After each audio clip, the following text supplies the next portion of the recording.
Same thing in New England and Seattle. New England had 2 3 outs at the end of the game, one in regulation, one in overtime, and then Seattle drove down for the tying field goal and then drove it 75 yards for the winning field goal in overtime. So that fourth quarter, well, that's a combination of conditioning, coaching strategy, figuring out what's going on, whatever the case might be. It's a combination. But that fourth quarter, as you said, stands alone, and you got to be able to play well to close out games in the fourth quarter in this league.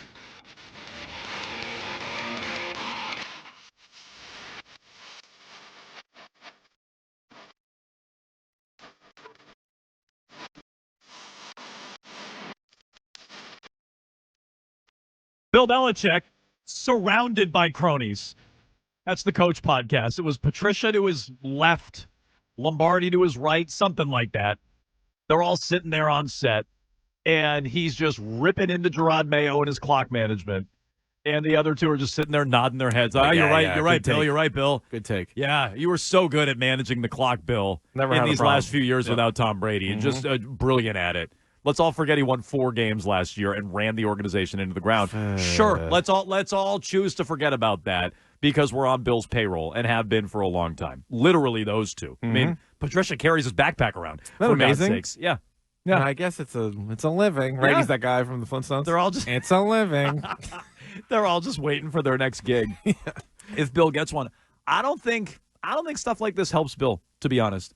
I don't think Bill being petty and lashing out about the Patriots. No. I don't think it helps him. I don't know how closely Jerry Jones and Jeff Lurie and, even Woody Johnson, I don't know how closely they're tracking this and paying attention to it. But if they are, I don't think it helps him. I don't think, honestly, the 8 jobs helps him. I think staying involved in football helps him. I get where, whoever told him that or whoever convinced him of it, I get it. It's kind of stay relevant, right? Like how many years was John Gruden a candidate when he was doing Monday Night Football until ultimately he got back in? There were years. Remember Bill Cowher? For years, he just kept doing the Sunday show on CBS, and they're like, maybe Bill Cowher, maybe Bill Cowher, maybe. And I was like, it's never Bill Cowher.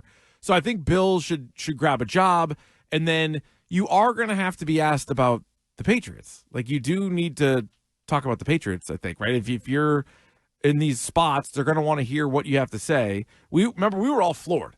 Didn't talk about the Cincinnati game. They won the game. It was the biggest dog on the board. They won outright. The first game without Bill in 20-something years, and he doesn't say anything, doesn't talk about the defense, doesn't say anything. And then now they lose the game, and, he's talking about clock management. No, I'm with you. I don't think that specifically is going to help him. What he really needs is for a good team to think that he is going to push them over the top because for the most part, 95% of the league is thinking, young coach, we want a young coach. Were they a coach before? Don't care. Were they a coordinator before? Don't care. So a guy who has 50 years of football on his resume, they don't care. They're hiring guys that were all born way after Bill was a D coordinator for the Giants, right? Like they're going more young than anything else. But yeah, overall, like him kind of chirping the Pats a little bit doesn't really help. Okay, and here's my – because I think Bill's right. I think Bill is right to criticize their clock management. We talked about it a ton on Monday.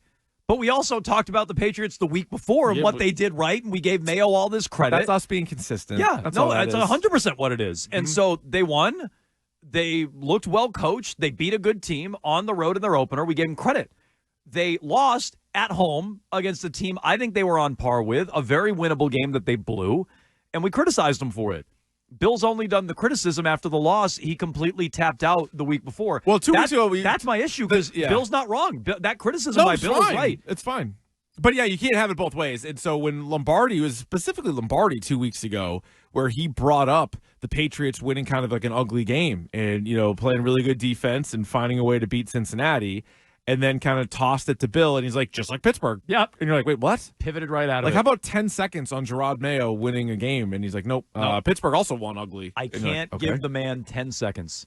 And so, look, the same thing we were just talking about. What does he do when they beat the Jets or lose to the Jets? Because he hates the Jets. I don't think he wants to give the Jets credit for anything, but he'd be happy if they beat the Pats. But if the Pats beat the Jets, does he get any kind of joy out of that, or what does he do? Well, it's going to be impossible for Bill not to compliment the Patriots if they win, right? I mean, they were 7.5-point dogs to Cincinnati. But You didn't compliment here's them. my point. And maybe I didn't elaborate very well. It's a standalone game. It's an island game. Like the whole. Primetime games. It's the only one they have. Everybody, and he should talk about everybody it. in football is going to be reacting to the Thursday night game. It's going to be Not Bill. It's going to be unavoidable, right? He's like, let me tell you a little story about the 1986 Giants. Mark Bavaro lined up on the other side. You're So, what? that'll be a neat trick. If the Patriots win tonight and the whole football world is reacting to the Patriots winning, they might lose and he'll go all in, guns blazing on the Patriots. Yeah. So, that's predictable. Mm-hmm. What's he going to do if they win?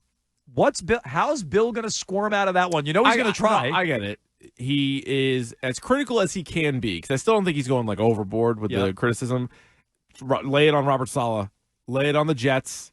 Kind of also open the door to maybe you taking over the Jets at some point. Focuses on the Jets and how crummy they are. No matter what happens, Jets lost. The Jets have a great roster. The Pats didn't win. Jets lost. If they just had a coach, definitely. That's a good point. That's what he'll do. Yep. So that'll be because he'll talk up Aaron Rodgers. Even if Rodgers throws 4 picks, he'd be like, well, the guys weren't getting open or whatever. But maybe he takes a shot at Robert Saleh. So that's how Bill will squirm out of it. That's my guess. If they even win, which I think they're going to. And when I look at the schedule, this is bad news for Bill. Yeah. There's way more.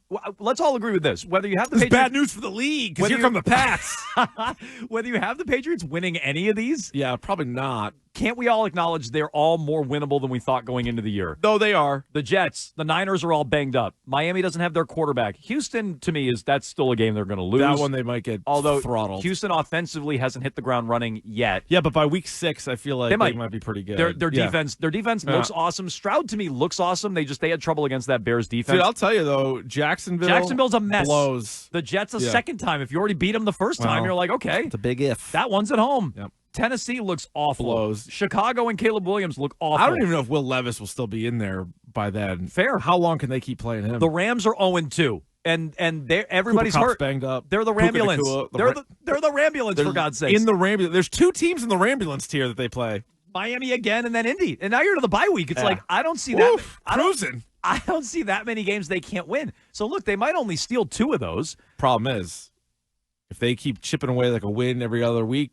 doesn't that kind of extend Jacoby Brissett's time? Well, that's a problem, but it's also it's a bad look for Bill, because Bill's going to have to sit here. And they're winning more games than we thought. So they're more competitive than we thought. You were already over 4.5 wins. Yes, I've been saying 6 from before I even knew the schedule. The second they fired Bill and they traded Mack, I'm like, they're going to win 2 more games just by getting rid of those 2. I'm still taking the under. I'm still taking the under 4.5. I just think they are going to be more competitive. You're back to the under? I was always on the under. Oh, no. You were at 3, so you gave him a 4th. That's what you did. Yeah, sorry. Yeah. No, because the total's 4.5. So, I gave him an extra win. Although now maybe I give it back to him, because I had Cincinnati as a loss and you're back Seattle to 3 as a wins? win. No, I'll go 4. Yeah. I won 4. But still the under. Nice. I'm safely in the under. No, I think they're going to be more competitive. And one of our fears, too, just as like a entertainment product, were they going to be a fun watch? And I think they're closer to that than not. There was some real fear there watching the preseason. That they'd be unwatchable. This is going to be a tough go every 100%. Sunday. And now you're like, no, I'm looking forward very much to all the games. 100%. A couple of things. Text 37937. Guys, you realize Mayo went behind Bill's back last year, right? I don't know if that's true. I think there's something to that. Wait, he went behind his back? Kraft gave him the job 2 years ago. I don't think he needed to go behind his back. Well, but it's just he was insubordinate of Bill, maybe like maybe behind his back with players, like that sort of thing. I don't rule that out. Well, then really lay into him then. Why does Bill want to throw flowers at Mayo? He doesn't have to throw flowers. No, but after week 1, it was a pretty impressive win. Yeah, we all know what's going on. He has an agenda against Mayo. We're just calling out the agenda. He probably does hate Mayo, and he hates the Patriots right now, obviously. That's fine. But that's lean into it. He's not a real analyst. He's not really analyzing what's in front of him. He has an agenda against the Patriots, which is fine. We all have agendas. But he has a clear one here, and I think he's exposing himself. I also like this in the Twitch chat earlier today. Jones, you're being very positive on the Patriots, which is true. I am being very positive. What's up? What's the catch? Well, somebody in there, and it was a while back, but they said, I'm convinced Jones has 2 personalities, and I don't like either one. Well, that's well said. I can see that being true. It's a fair way of it's at least 2 personalities, Mm-hmm. and liking neither one makes a lot of sense.